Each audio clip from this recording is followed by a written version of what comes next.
नमस्कार मित्रों, मैं प्रोफेसर डॉक्टर दिनेश गुप्ता आज आपके सामने हाजिर हो गया हूँ जबरदस्त मोटिवेशन के साथ। और आज हम बात करने वाले हैं कि लाइफ में जब असफल हो जाते हैं, जब सब कुछ खत्म हो जाता है, तभी भी मैं आपको बताना चाहता हूँ फिर भी बहुत कुछ बचा होता है। 72 ईयर के एक पर्सन 72 ईयर के हो गए थे, सब कुछ खत्म हो गया था, बैंकरप्सी हो गई थी, लाइफ में कुछ समझ में नहीं आ रहा था। 72 साल का एक पर्सन था, वो खत्म हो चुके थे, उनको समझ में नहीं आ रहा था कि लाइफ हमें कहां पर लेके जा रही है, मैं कहां पर जाने वाला हूं। लोगों ने उनको धिक्कार दिया था, लेकिन ऐसे समय उन्होंने एक निश्चय किया कि मैं शून्य से मैं फिर से अपनी जिंदगी की शुरुआत करूंगा।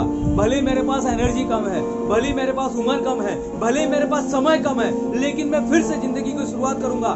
सिंगापुर के ओरिएंटल एम्पोरियम नाम की कंपनी की उन्होंने स्थापना की, वहां से रिटेल मार्केटिंग का उन्होंने स्थापना की। मैं 1960 की बात कर रहा हूं मित्रों। वहां से उन्होंने अपने करियर की शुरुआत की, नए करियर की शुरुआत की, और नए करियर को जाते जाते उन्होंने 1982 में जब वो 10 साल के बाद जब 82 साल के हुए, 82 साल के होने के बाद जब देखा गया कि उनकी इनकम कितनी थी, तो $1.4 मिलियन वो कमा चुके थे। $1.4 मिलियन मित्रों वो कमा चुके थे 10 साल के अंदर। 10 साल में 17 आउटलेट उन्होंने खोल दिया था। इसी तरह से कर्नल सैंडर्स 67 की उम्र में उनके पास कुछ भी नहीं था, सिर्फ थोड़ी सी एक गवर्नमेंट का दिया हुआ कुछ पेंशन उनके पास था, लेकिन उसको भी उन्होंने ओवरकम किया, उससे भी वो आगे बढ़े। और उन्होंने उनकी माँ की बताई एक रेसिपी उनको याद थी, बर्गर। उन्होंने बर्गर बनाना शुरुआत किया। 1000 लोगों के पास जाने के बाद उन्होंने उस बर्गर को बेचा और आज वो KFC नाम की कंपनी से मशहूर है। इसी तरह से अमिताभ बच्चन करियर सब कुछ समाप्त हो चुका था। लाल बादशाह, ऐसी कई फिल्में उनकी फ्लॉप हो चुकी थी, समझ में नहीं आ रहा था।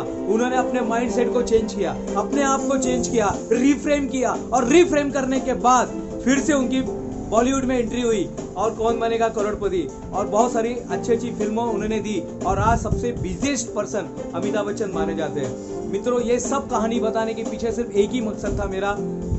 आज हमको लग रहा है कोरोना में सब कुछ खत्म हो चुका है, कोरोना में हमें हमारे लाइफ को स्पॉइल कर दिया है, बहुत सारे बिजनेस डप हो गए हैं, लेकिन बहुत सारे बिजनेस ग्रो हो रहे हैं मित्रों। बहुत सारी चीजें हैं जिसमें आप आगे बढ़ सकते हैं, बहुत सारी चीजें हैं जिसमें आप कुछ नया इनोवेशन कर सकते हैं, लेकिन ये सब करते समय आपका माइंडसेट बहुत इंपॉर्टेंट है मित्रों।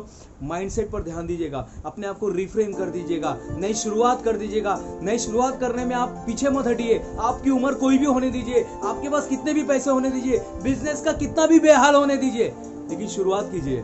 अपने माइंड सेट को चेंज कर दीजिएगा, रिफ्रेम कर दीजिएगा, नई शुरुआत कीजिएगा। बहुत बहुत धन्यवाद। मैं प्रोफेसर डॉक्टर दिनेश गुप्ता यहाँ से आपसे विदा लेता हूँ।